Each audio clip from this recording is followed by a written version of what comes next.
initially, Like the Sea is actually lifted from a quote from Zora Neale Hurston's Their Eyes Are Watching God. It's an aphorism, and it's called "Love is like the sea, and it changes from shore to shore, but it's still in all." And I really liked the flow of the quote. I liked what it meant. And I initially kind of came into this project with two sort of ideas or concepts. One was that I wanted to create a series that was in and of itself an act of love. Like the making of the work was an expression of love.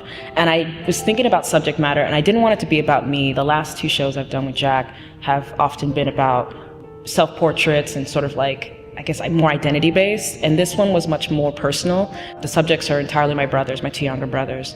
You know, I visited home for the holidays last year, and it was the first time that all three of us were together, and it was like we're all adults now. You know, the oldest of us was 18 at the time, and it just felt like we clicked. It was like, yeah, we really are siblings. You know, sometimes when you grow up in a household, you feel like, you know, you're speaking a different language, like you and your siblings are in three different worlds, three different countries or something. And in this case, it was really interesting because there was this sort of arc that happened, and suddenly we were just hanging out in the living room one day and we're just laughing and enjoying each other's company, and it was just a really special moment for me. And I thought I really want to commemorate this time because all three of us are kind of out of the house and we're all doing our own thing. And how do I kind of show my appreciation for this moment?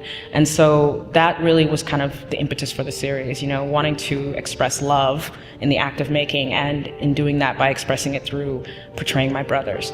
And they're all in the series, they're all naturally, like, they're just themselves. There's no embellishment. I mean, probably a couple of earrings or necklaces here and there and all that sort of thing, but for the most part it's just them. It's them as they are, and that was very important for me because I wanted them to be true to themselves and to feel as if they can be comfortable as they are, that was enough, that was beautiful. That was my way of saying, this is my way of saying I love you so much that you are fine the way you are.